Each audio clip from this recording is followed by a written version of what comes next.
and he has an even better atmosphere too to match it. But in its way is a Manchester United side that's finding some real rhythm right now.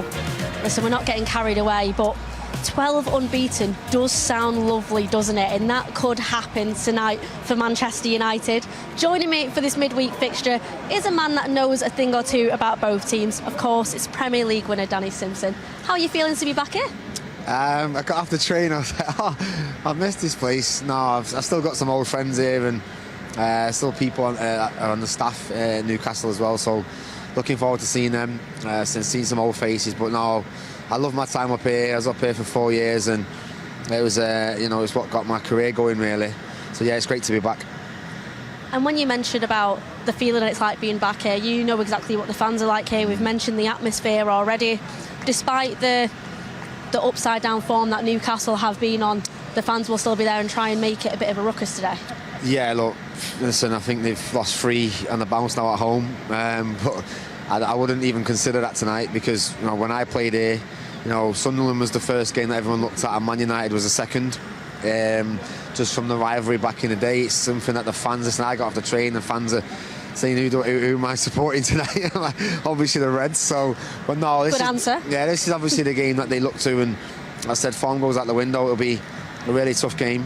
Like I said, Eddie Howe probably needs a win, but listen, we're on great form, like you said, and great comeback at the weekend. So now I'm looking forward to the lads coming here, starting well, and I said trying to get 12 unbeaten, which sounds really good, really good. It sounds phenomenal, it really does.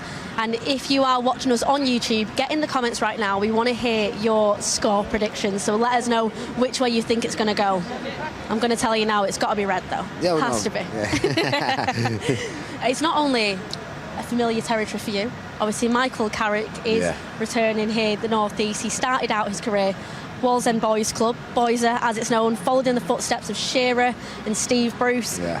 It means a lot to him, and he's so thankful to that, and basically pays homage to it. About that's what really kick-started his career as well. How do you think he's feeling coming here? No, I think he'll be very proud today.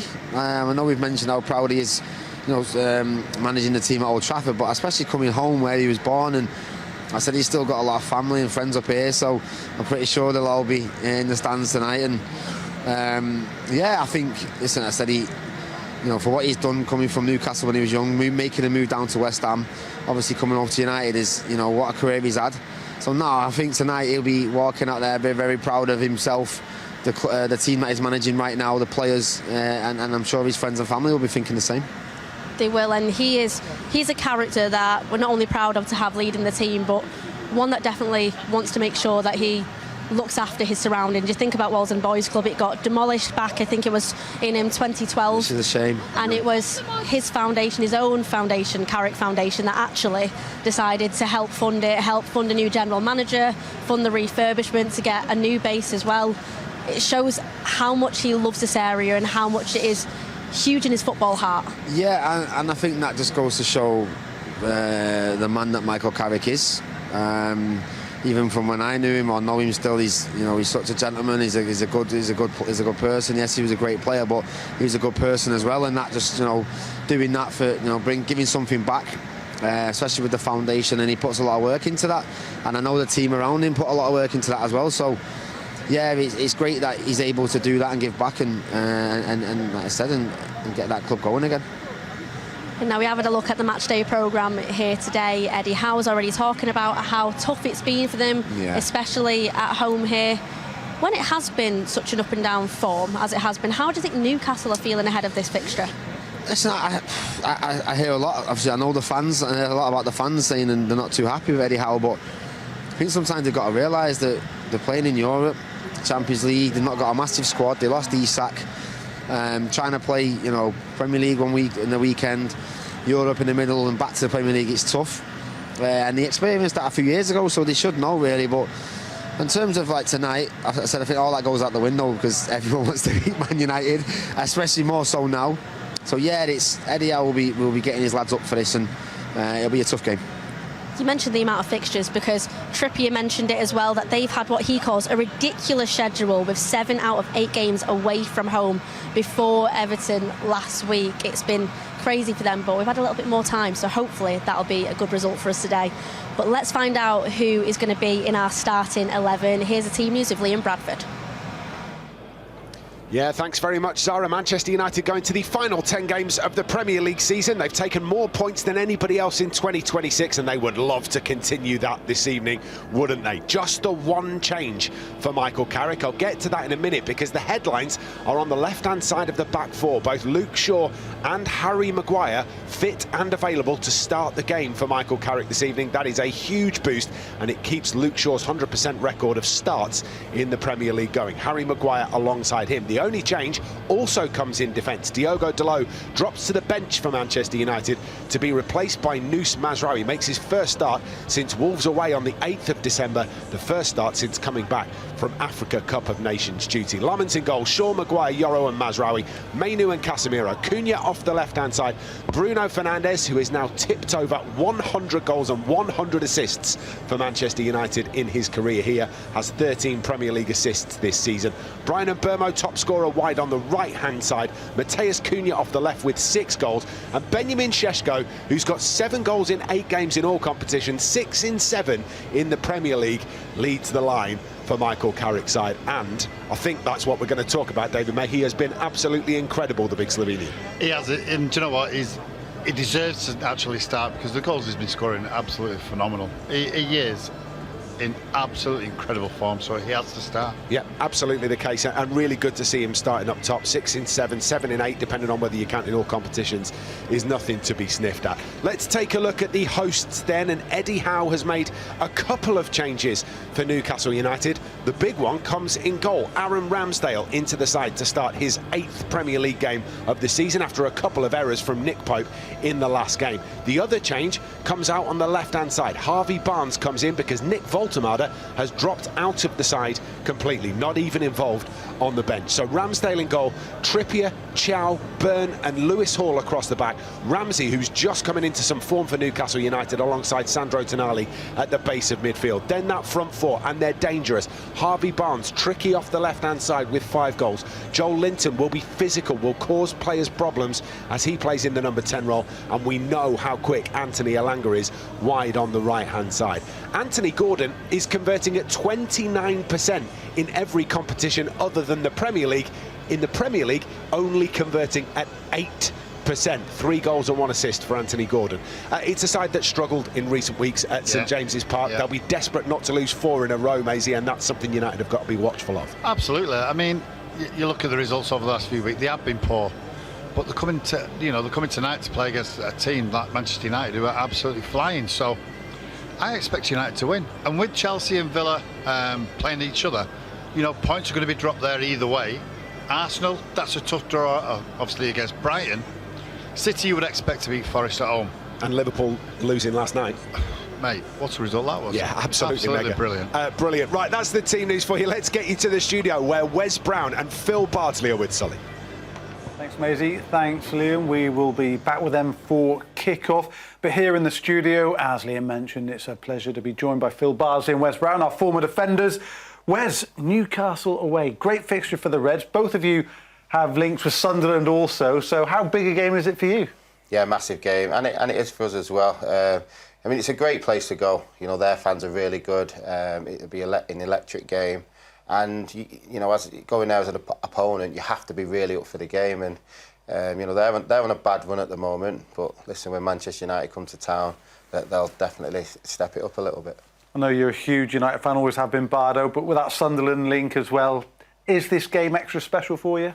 Yeah, of course. We never got the greatest of receptions when we went there with Sunderland, but as Wes touched on there, obviously Manchester United coming to town, I think everyone's game, raises another level, and I'm sure that'll be the case tonight.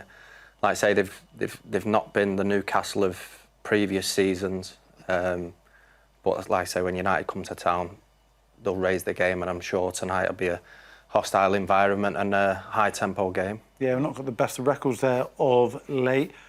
There's one change for that starting lineup, Nus Mazraoui for Dalot, which also means, of course, Shaw and Maguire start. They both came off in the game at the weekend with illness. So good to have them available. But that changed, Dalot out, Mazraoui in? Don't mind that at all. Obviously, Mazraoui is probably trying to work hard to get back in as well. And Dalot's not necessarily out because he's been playing that bad. You know, I think everybody has really stepped up the game. But, you know, we've got a player like Mazraoui there who can step in, same quality. And obviously, he's obviously thriving to come back since the African nations. So, yeah, he's, you know, it's good to bring fresh legs in. But like we've seen him come in before and he's been absolutely fine. And I'm sure they show that again tonight. But the main thing is the majority of the team is the same. You know, Michael feels that the lads are really putting in a big effort, and then he's kept the majority of the same team. I guess when you're getting results, it's hard to make many changes because the players who start the game are doing the business. Someone like Benjamin Šeško has come in and doing really well. Yeah, absolutely. Like from the manager's point of view, if a team's winning exactly what you want, it's very difficult to change the team.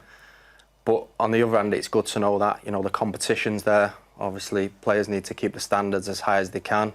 And obviously, Mazraoui coming in tonight, he's been chomping at the bit to get a start, and you know, he deserves it. I'd imagine he's one of them that trains really, really well throughout the week, and you know, like Wes said there, he's coming back from the African nations. He's not had the opportunity to get back in the team because the team have been doing so well. So, a perfect chance for him tonight, in you know, in a really good game.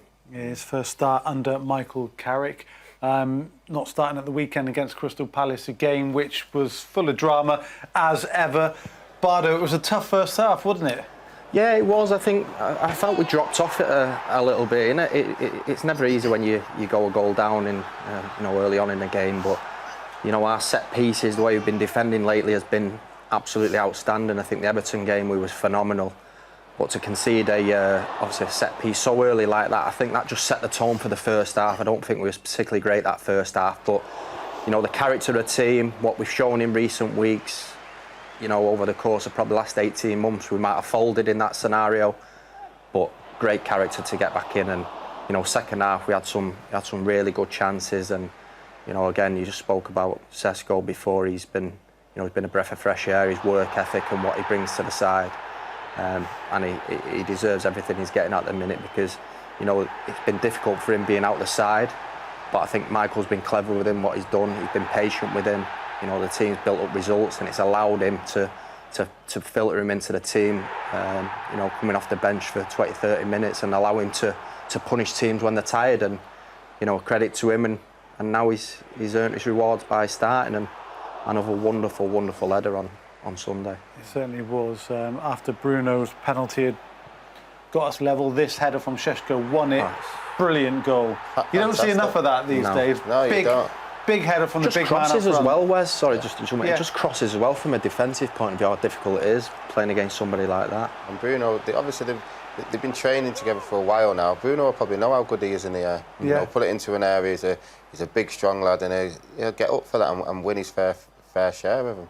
What's the difference between a corner or a set piece or a cross from the right-hand side from a right-footer Bardo, which is swinging away from goal, as opposed to what you mostly see these days, inverted wingers cutting in on their stronger foot and then curling across, which is swinging towards the goal? How does it change? I think the momentum of the ball, obviously, if you swing it in, you've got a chance of sticking it in that corridor of uncertainty between the goalkeeper and obviously the back four. That's the area he's looking for.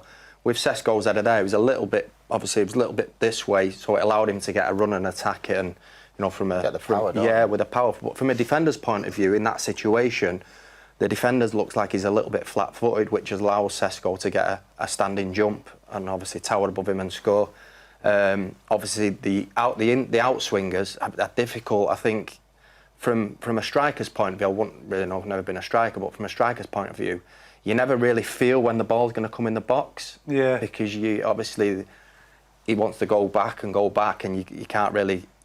you're waiting to adjust your run to find the right run to get the right side of the defender. But I think when you get it there and you see someone like Bruno Fernandes and he's got the quality and it's set back slow, there's only one place it's going in the box. And like you just touched on there, you don't see enough of it anymore. No. Crosses into the box, old school crosses like that. Obviously, we've seen it for years with Gavin Neville and Becks and Giggsy, didn't we? And it was quite refreshing, actually, to see crosses going in and headers scored. Yeah, I love that goal.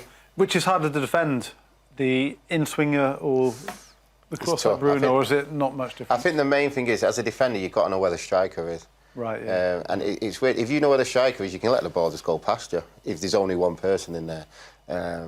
And that's the key, really. But, I mean, just watching them highlights there, I thought, even though we didn't particularly play well, we had some good chances, didn't we? Yeah. You know, from...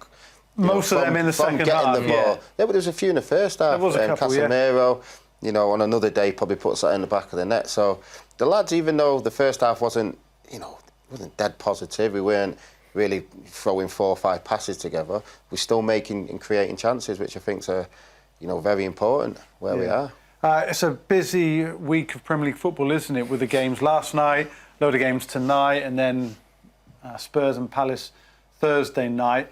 Just let's quickly round up what's happened so far, with Bournemouth and Brentford goalless, Everton beating Burnley 2-0, Leeds suffering defeat to your old team, boys, Sunderland, a penalty, the difference in that one. And then that game at Wolves 2, Liverpool 1. It's a huge result, not just for Wolves. I mean, it's mission impossible for them to get out of the drop zone, probably, Bardo. Nearly have to win every single game if they're going to escape the drop. But great result for them and a great result for us. Yeah, absolutely. I think if you look over the course of the season, they've obviously had a very difficult campaign. Obviously, lost a lot of football matches.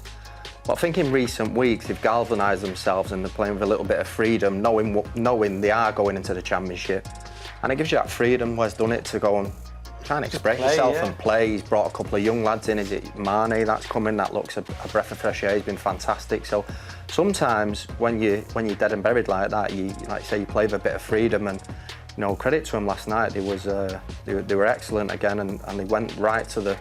You know, because it's difficult. Obviously, Liverpool get back in the game, back to 1-1. Obviously, they've got high quality players, but you know, credit to Wolves, they stuck at it and got a fabulous result. A load of games kicking off at 7:30 tonight, including the Villa-Chelsea game, which is key to us. Arsenal at Brighton, West Ham are at Fulham, City host Forest. Ours is the 8:15 kickoff UK time, of course, and like I said, Spurs, Palace round things off on Thursday night, 8 o'clock. Huge game that. We'll talk about it. So let's have a look at the league table before we talk about that one as well, because with Liverpool losing, we maintain that 3-point cushion over them with a game in hand. That's tonight's game at Newcastle, and with Chelsea and Villa going head to head, someone's dropping points, Wes. Yeah, I mean, possibly, hopefully, both. Is a draw best for us? Take a draw, but I mean, look at the position we're in there. Michael's done so well, and the lads have done so well to get us where we are. You know, obviously everybody the fans will be watching and looking for that other score. But you know what, it doesn't matter. You know, we just need to keep doing what we're doing. There's a few games going to be like that soon as well, where the top 5 have all got to sort of play each other. Where we probably don't. But listen, it's a massive game. There's so much pressure. It looks like, I mean, you could pull the 7th in there, but someone's going to miss out. And this is where the pressure starts for teams. And I think luckily at the moment we're just taking our stride with it and getting the job done. But when you're in 6th, 5th, 4th, you know, if people start pulling away in 3rd, like we could do today, a little bit of that pressure, it honestly don't matter which team you are, it'll get you a bit, because there's costs to not getting in the Champions League. Yeah, up to 120 million, say those at Liverpool if they don't get in. We will chat about that Tottenham Palace game in a little bit. Probably a must-win game for Spurs, although Igor Tudor says it isn't. Let's, for now, though, head back to St James's Park, get more from Simo and Zara. Thanks, guys. So we've had a little closer look at the team news here. Simo, what do you make of it? Yeah, I think I can see why Mazraoui's come in. I thought at the weekend, Diogo has been on great form of late. I think he was just a little bit off his standard. And I think when you're looking at the Newcastle team, I think Gordon will be up front, Harvey Barnes on the left, who I know well. So I think it's probably better off to put Mazraoui against Harvey Barnes, just because he's probably a better defender and he'll be up a battle. And obviously if you've got Lewis Hall attacking with him as well. So Yeah, I think it's probably the right thing to do, and obviously we're glad that Harry and Luca are fit and available and starting again. Eddie Howe was also concerned about illness in his squad, and it looks like a few players are back from that. Ramsey is one of them there too, who starts. When you look at the defence of Newcastle, people have been quite critical of them this season. How do you think our attacking players need to exploit that? I hate saying this because I was a right back who started getting a little bit older, but I think probably try and maybe target Kieran Trippier. Obviously Livermento's injured and Kieran's been having to play every game at the moment, which is difficult every 3 or 4 days. So I think maybe trying to get down our left against him, getting in behind him if we can, and trying to exploit him. Obviously Dan Burns in the middle with Howe, so them two are quite solid, and Lewis Hall's full of energy. So yeah, I think maybe the right back areas where maybe with Cunha coming inside in the pockets, we could really hurt them. I'll be curious to see exactly which players are able to do that justice there, especially if they've been listening to you. And when we were watching the game, the last home game for Manchester United, I remember you talking about Benjamin Šeško and how great it's been, the form that he's into right now. When you look at a player like him, do you see him thriving here in Newcastle? I do, especially now with the format he's in. I think I was really pleased for him at the weekend because, when you come off the bench, you get 20-30 minutes getting goals. And he got his first, he got a start after that, and he got his goal, well deserved, another winner. But I just like what he's been doing, his movement, he's running in behind, and I think now his teammates are starting to realise what he wants. He wants it in the box, he's going to make runs, so yeah, I think he'll come here, the format is in, he'll be buzzing, he just wants to get back on the pitch, and he'll be looking to add to his talent. His great format is in, so yeah, I'm looking forward to seeing him tonight against them. Like I said, trying to get in behind Dan Burn, who's maybe not the quickest. So yeah, I'm looking forward to seeing him play, and I'm delighted for him. It shows as well that Michael Carrick really wants to kind of reward those players that are working hard, with Šeško getting his start again. I mean, it just shows that to any of the players here that that's the hard work ethic that he requires into a starting 11. It is, and that's, I was there a little bit when he was under Sir Alex, that's how he was, and so he's learned from that. And then I said he would say, look lads, if you're doing a bit, come off the bench and making an impact. Cunha was the same. He wasn't happy at the time when Michael took over and he was on the bench. Yes, okay, Patrick Dorgan got injured, but Cunha was still knocking on the door, coming on, affecting the game, and Šeško's been doing that. And then I think no one's more delighted for Šeško than Michael Carrick. I think he's made that pretty clear. I think he likes him as a lad as well. So, and I think all the lads, when you see him score, lads are all celebrating.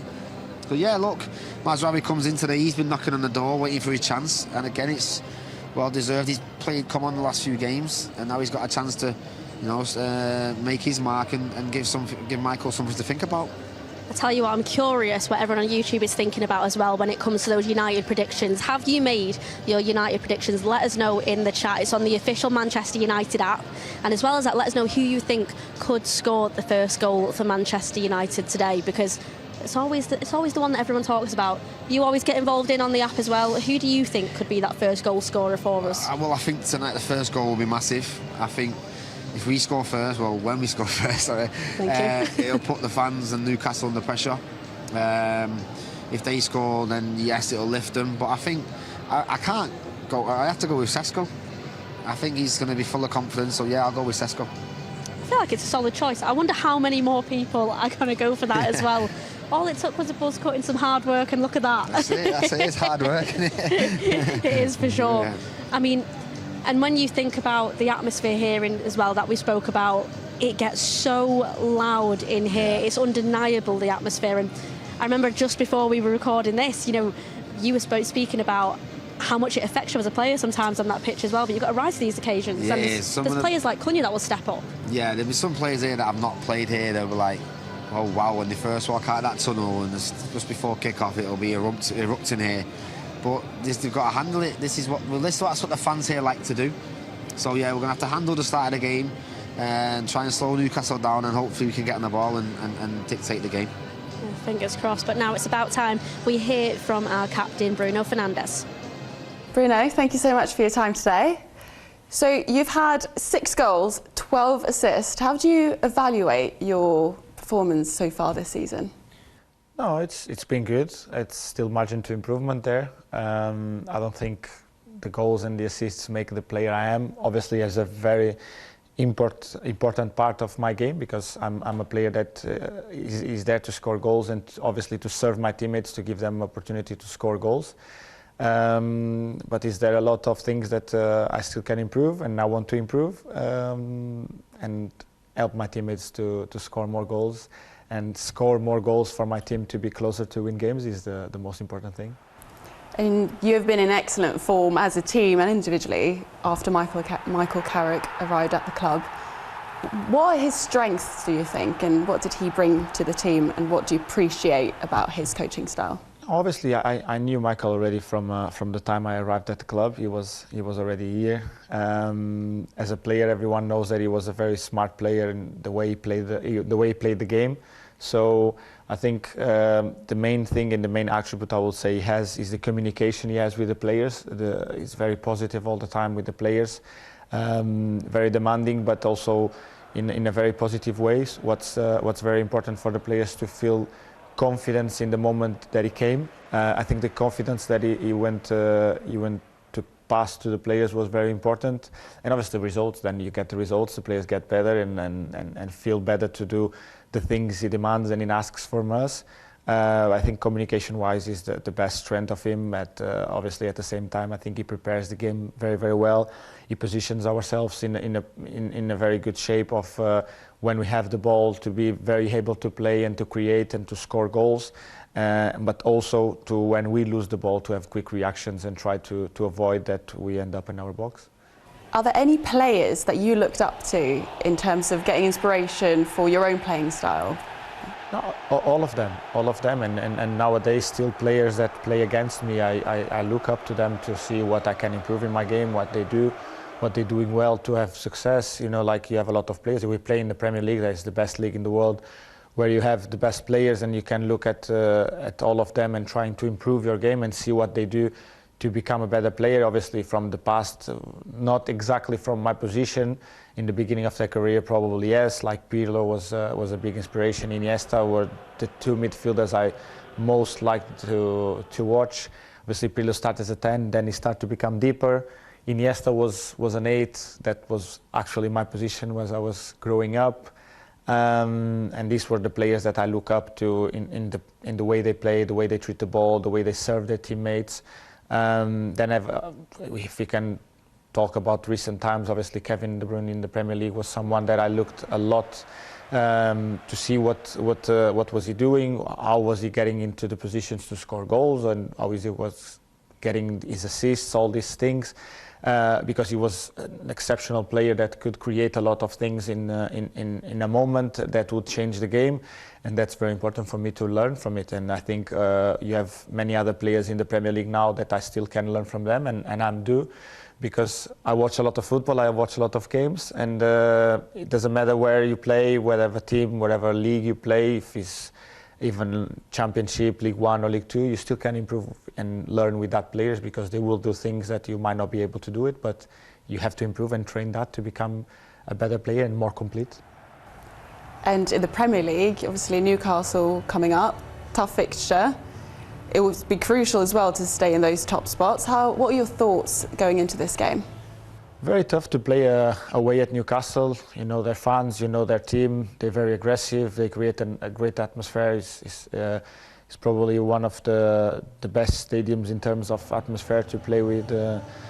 But we are in a good moment. We are in a good run. We have our aims.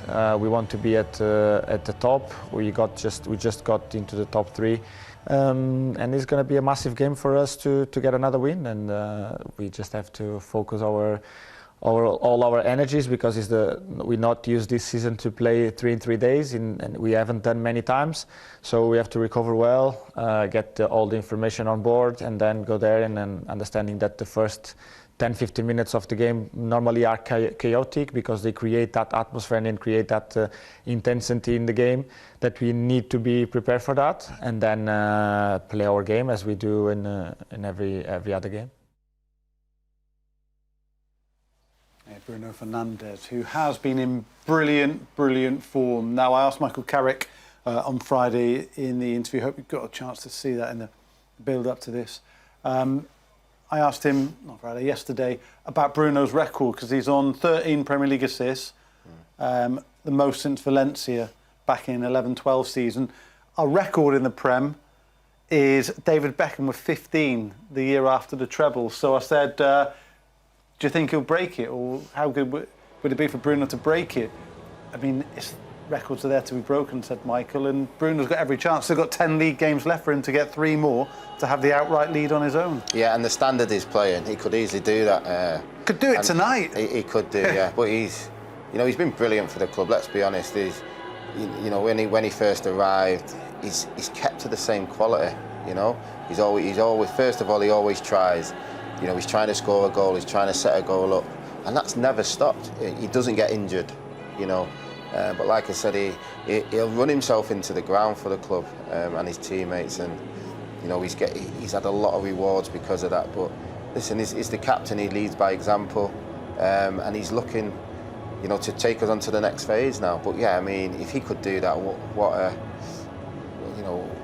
an achievement for him himself to be able to do that. Because believe me, it's not easy to do. No, I mean, he's in great company, isn't he? So just to get my facts straight there, 13 Premier League assists, the most since Antonio Valencia. That was actually the 11-12 campaign. Beckham's was in 99-2000. Nani had 14 in 10-11 season.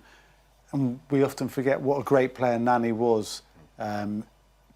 Probably a bit underrated. Underrated, absolutely. Yeah, he was fantastic, and obviously what he achieved for the club. I think if you look at Bruno, the only thing that's probably missing is Premier League titles and European Cups to go with what he's done for the club, because he's been absolutely sensational. You are spot on with that, definitely. I think obviously you look at what he's done and what he's achieved, in the period of time he's been at the club, and he's pulled us through seasons where we've really struggled. But he's been a shining star, and he continues to deliver performances week in, week out. Rarely ever injured, rarely misses a game, disciplinary wise, and just a joy to watch. He's a fantastic football player. What do you think Newcastle will try and do to stop him playing and therefore us playing tonight? Yeah, it's interesting. They've got quite a few to try and stop, but they'll probably see Bruno as the main threat, the guy who gets the ball, tries to start it all off. They'll be getting tight to him. They might be an individual, maybe on him a little bit more than other players, but they'll be very wary of him. They know if he's got any space where he can cross the ball, the delivery is going to be very good. So he's a sort of player, if I was playing against him, you want your teammates to be up against him and not giving him the freedom that he probably wants. Yeah, well, these boys obviously went from Manchester up to the northeast to play their football for a little while. Michael Carrick came the other way, albeit via London for a spell. But anyway, here's our head coach now. Michael, another big game against Newcastle today. How are you feeling? Really looking forward to it. Listen, we're obviously on a good run, so that the boys are feeling good. We know this is a tough place to go, and when they're at their best, and the atmosphere in here it's a challenging place to get a result. So we know that, and we're ready for it. But we're definitely looking forward to it, and the boys are ready. You know about this area better than most, with how much it made you thrive at the start of your very much career. How do you feel coming here? Does it feel sentimental? Honestly, not particularly. I think we got a real job to do tonight. So, listen, there is the part of it. I made my full Premier League debut here as a young pup. So, and I grew up here. So there is memories here. But tonight it's purely about this game and trying to get the best out of it for what we can. And there has been a change to the starting line-up. Is there anything in particular that you're going to focus on tonight?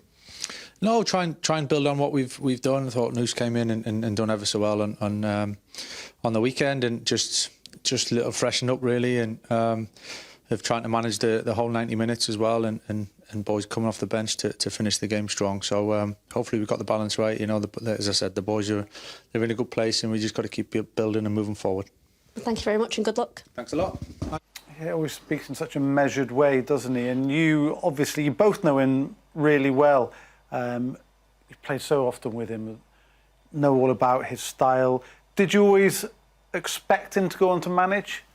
Not just at this club, obviously he's been at Middlesbrough as well. Yeah, I mean, listen, he was definitely one of the ones who talked about it. Obviously there's a few others, but he's very chilled out. I think the main thing is, when he was a player, he really understood the game. That was the sort of player he was. He was very good at working out where he needs to be on the pitch, and even to the sense of weight of pass and you know, how he would pass the ball, and he was excellent at that. But yeah, I mean, he's had it. We have to remember he's already had a good spell here. Yeah. So there's a few things we probably would have thought he would have done different if he gets another chance, and I think he's sort of understood that a little bit. But yeah, I mean, it would always be difficult to come back and try and get the performances he has, but somehow he's been able to do it, and I think that's a credit to him.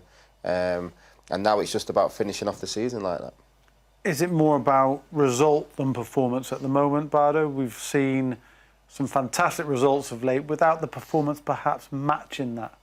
Yeah, I think so. I think obviously the results are the results, aren't they? They get you to, you know, the success, but ultimately you have to have a performance to match a result. You want both, ideally. Yeah, ideally. But listen, the most thing, you can't always play glorious football and win football matches. You know, it doesn't exist week in, week out. But I think testament to this team, the character they've shown over recent weeks, particularly Everton game, and particularly in the first half on Sunday against Palace, they've shown great character.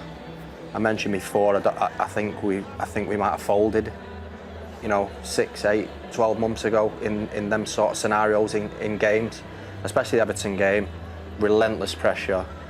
Can't remember how many corners, set pieces that was up against the back four. Labyrinth did so well, didn't he? The keeper, phenomenal. But from the full team, you know, how they had to dig in and the resilience and the character that they've shown, I think just shows how far this team's come and the confidence, obviously Michael and the coaching staff's brought into them, and you know, it's a foundation to build on. If we can do that sort of stuff, then you can build on a performance and, you know, play the sort of football we like to see at Manchester United, and we've seen it. Obviously the Arsenal game, the counter-attacking football, obviously the City game, you know, it's there to be seen, but you know, there's always a question of the character, and I think, like I say, in recent weeks they've shown it. I think because we're not in any cups, okay, we can just concentrate on the league. I think if you're in cups as well, like the later stages, you need to be playing well to obviously get through them sort of games.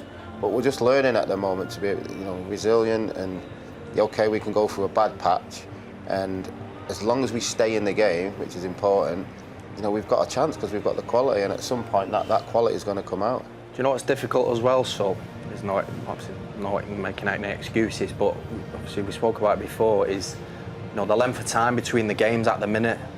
Obviously the Everton game was a Monday, and then obviously there's a break, and then obviously the following was it Palace? Was that?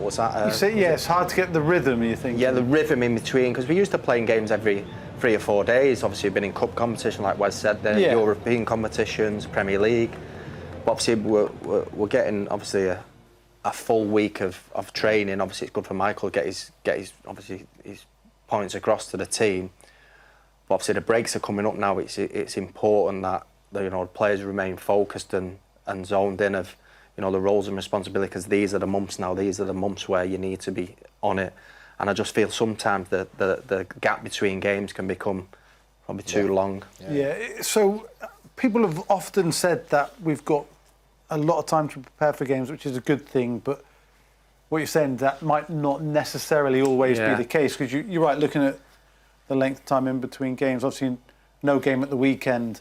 So our next game after Newcastle, here against Villa on the 15th, then that Bournemouth game on the Friday night, the 20th. Then there's that almost 3 weeks. Yeah, it's such a until the next game when Leeds come to OT. So it's difficult from a player's point of view and the coach's point of view, because we've both been in situations where obviously international breaks fall, and you know, the coach is like, how many days should we give them? We know it's been a relentless season, but you don't want to give them too many days where, you know, they lose a bit of sharpness, that edge, and focus is exactly what I mean. But that it'll be testing that time. That obviously 20 days without a game will be testing, and when it falls this time of the season now, when it's so important. Yeah. Okay.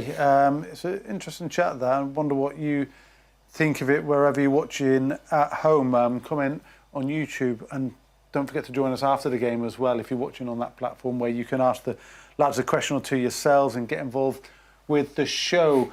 Speaking of shows, a great one we produce on a regular basis now is Inside Carrington, our podcast. Here's a clip from that. So did you all live close? Were you all down on Robins Lane at that point. We were always Hale. In Hale. Yeah, but the Bruces and the Schmeichels, was it Audley Edge? They were in Bramall, yeah. They were on Robins Lane in Bramall. I'm sure they were. I've spoken to Alex about this. Yeah, not too far away from where I am now. So we weren't far. And then it's nice because we're still very close to all the Bruces now, which is great. Like our kids, like the grandkids are at the same school together now, aren't they? Yeah. And stuff like that. So even the grandkids are really close. Could you imagine being neighbour to Schmeichs? I had enough of them at the training ground, never mind living next door How to long him. Did Steve... Brucey's always How long did they been a live brave next to each man. other for? That was quite a few years they lived next to each other, wasn't it? Yeah, I would say it was probably about four years. He obviously had more patience than what you did then, Brian. Steve Bruce. So those were the days of growing up. And for you as a dad, Brian, you must have been so proud bringing the kids onto the pitch. And as you say, cup finals. What when you reflect on those moments, that must have been one of the most special moments of your career, being able to do that. Yeah, I mean, one of the best moments for me was when I had the testimonial and the girls were dressed up in the kit, and then they went on the pitch with me before the game, and then after the game they came on. We got some great photos, so that was a great time for us, but also because you know, it was 10 years at United, you know, and the Celtic fans were brilliant, made it a great atmosphere, so that was a special moment. But yeah, there's nothing better than the kids going to a cup final, you know, with all the family. So those are special moments that you never forget. And obviously for you, Claire, we talked about, you know, Bruce's, the Pallisters, and you were close to those. But those people like Eric Cantona and all those, they were just normal to you? Yeah. They were just normal people. Did your friends? Do you remember your friends at school? Yeah. Do you remember your friends at school thinking that was, you know, that was a little bit different? Not really, to be honest. I think kids don't recognise, like smaller kids don't recognise it as much, and I think like social media now makes it all more real to children, and they have a better understanding of it and more acknowledgement of everything. Whereas when we were younger, there was no social media. It wasn't in your face constantly, was it? So I think it would be harder now, growing up in that world, than what it was when we were younger, to be honest. I was thinking about this the other day. It's the saturation, I think, isn't it, of the media that's crazy. You'd be more worried, I would imagine, when you were playing, Brian, about what they were saying in the papers on a Sunday morning. But I'm not sure anybody picks up a paper anymore. I think it's just that everywhere you look, all of the time, whether it's rolling news channels on the telly or it's on your mobile phone. And I can't imagine what that must be like for players with young kids now, and it just being constant and all the time. It must be so hard. Yeah, there's no escape from it. Yeah, to be fair, I never used to read the papers. Not before, a couple of days before a game. I wouldn't look at the newspapers because you weren't really interested in what they were saying, because you're just concentrating on your own game. You know, so that's how I used to take the media. I'd have been a nightmare. I'd have looked at my player ratings the day after a game, and I'd have been straight on the phone going, "Hang on a second, why have you given me a 4 here?" Not that you ever got a 4. Mine was always 8. Nothing less than an 8 over in the corner. And obviously you had managers which they said don't read the papers. That was very much advised back in the day, wasn't it? Yeah, I mean, if you're going to look at people being negative and hammering you because they don't think you're a good player, then I think that knocks your confidence, and you probably don't perform as well as when you're confident, you know, and you're playing with your teammates who are all getting the same. You know, so it never really affected me because you just enjoy playing football so much. Like you just go out, enjoy the game, but obviously you try to win. Yeah, Brian Robson there, joined by daughter Claire in the latest episode of Inside Carrington. Keep your eye out on wherever you watch your podcasts for that. And also, if you like what Liam was wearing and what I'm wearing, we share a love of United and a same dress sense, it seems, but you can get this by that way. If you want to follow that QR code, you'll be on the United store, and you can have a look for that part of the Adidas Originals collection.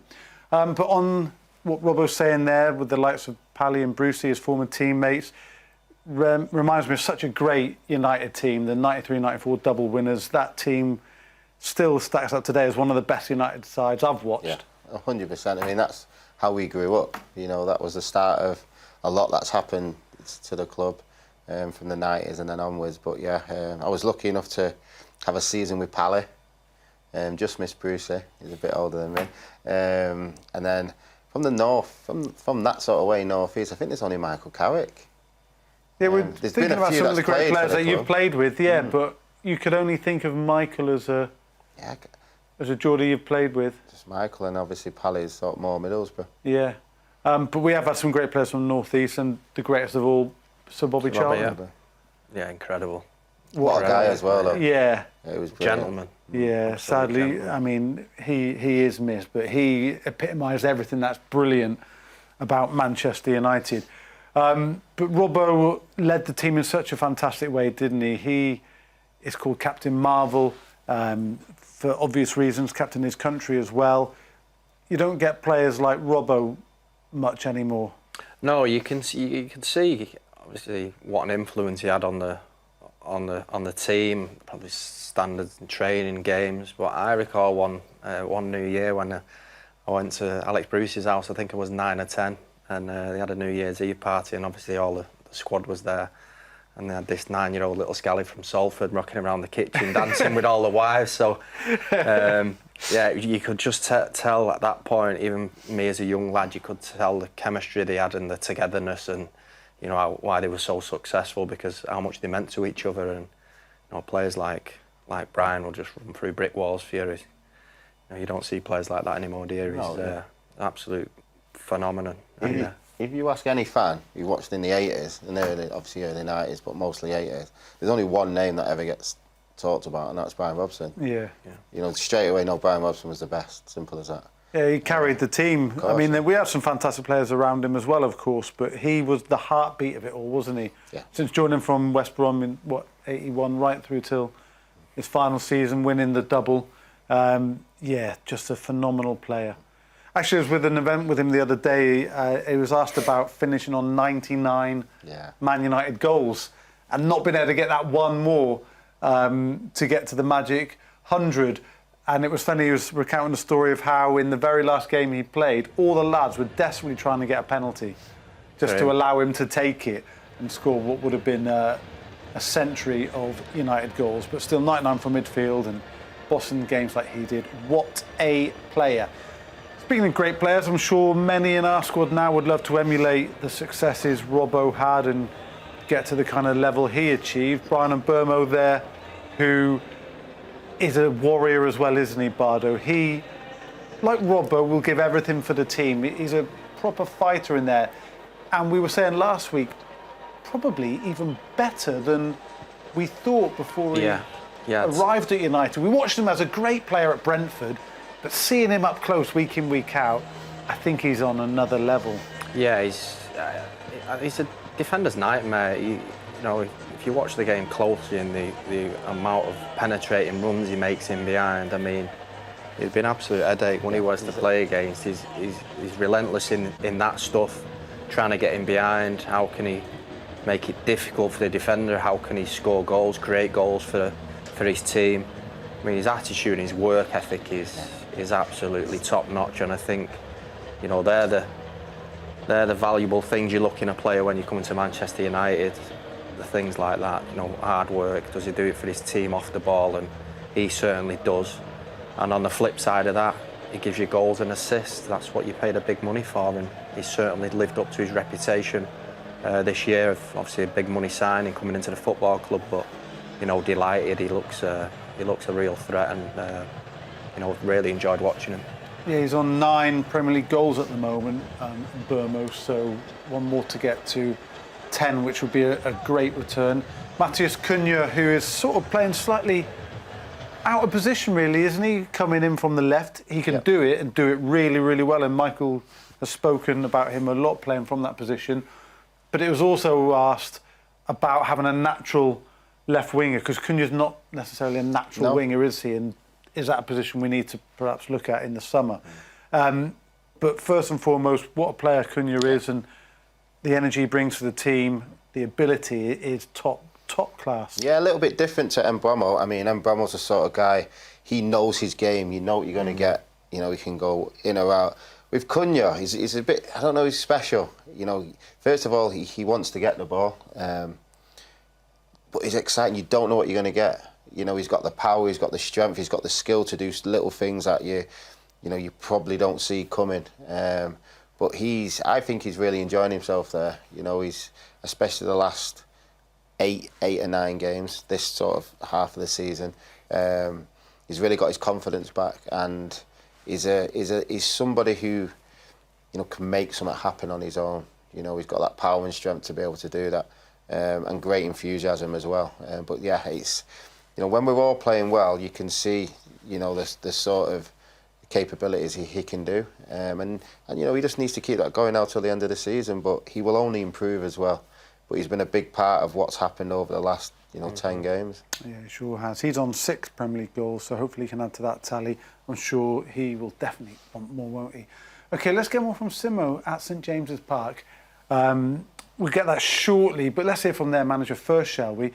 Eddie Howe has, of course, come under a little bit of criticism of late due to their stuttering performances. In his press conference, he was speaking out a multitude of things, including a recent bout of sickness in the camp, including Ramsey as one of the players who was affected. Yeah, Jacob was in yesterday, trained fine, so a quick recovery from him. There's obviously an illness potentially there in the squad because Nick Voltemade's gone downhill and we haven't seen him for a couple of days. So you'd expect Voltemade not to be available tomorrow night then? Let's see, we'll give him every chance. The run of fixtures coming up in the next 7 days, Manchester United, Manchester City, Barcelona. Is this week pivotal to Newcastle season? I know you used that word the last press conference and I've nicked it from you, but does it feel pivotal to Newcastle season? Yeah, I mean, they're all pivotal games. When you reel that the games that we have, I think we have to try and be positive. We have to try and relish those games. We can't play with any fear. We can't play with the thought of we haven't won at home for a few games. We've just got to go and attack the games and be as positive we can be. I think if you said this 4 years ago, these are going to be your next run of fixtures in the Champions League, in the FA Cup, you'd have bitten whatever off to be in that position. And we are in that position, and we have to almost play games with our brain to go, don't look back, let's look forward. Just finally, I think it was a few years ago when the Amazon documentary was going on and there was that team talk from you ahead of the Manchester United game and those words, get into them. Is that going to be the similar sort of message against Manchester United tomorrow night? And also, is this the type of game, weirdly like you were referring to, where we would see the best of Newcastle United under the lights against a side in form like Manchester United? Well, hopefully. That's not a given. You've got to create that yourself. So every time that we've done that previously has been with the intention from the players to be that team. I think that's always our intention in every game, is to get into them, you know, to be aggressive, to play on the front foot, to be a proactive team rather than a reactive team. I think that's always in our psychology. That's always what we want to be. And hopefully we can be that team again. Thanks, Andy. Alistair, look north. Hi, Eddie. Manchester United are a different proposition to maybe what they were a couple of months ago. What do you think Michael Carrick's done to make them so much better, so much harder to play? I think he's tweaked things tactically. I think he's looks like he's built a really good atmosphere there, and I think then players in a good atmosphere will play better. So I think it's been real positive for them. You can see a big upturn in their general performance. I think they're statistically good in terms of attacking output, defensive output. So then they've got some really good players. It's going to be a great game for us and a great opportunity for us at home to rediscover our best form. Yeah, they certainly need to, don't they? Rediscover their best form, Newcastle. Let's hope it's not tonight. OK, I want to take this opportunity to thank those watching on YouTube, and just to remind you, please join us post-match where you can ask questions to the lads and get involved with the show, commenting on what we hope is going to be a really, really good night for Manchester United. Plenty of goals elsewhere in the Prem already. Chelsea equalised against Villa, so that's 1-1. Arsenal winning at Brighton. City beating Forest. Villa-Chelsea, if that does end up all square, Wes, that's a good result, isn't it? Yeah, it does, but we still have to do the business now. But that'll be a perfect score as them too, obviously.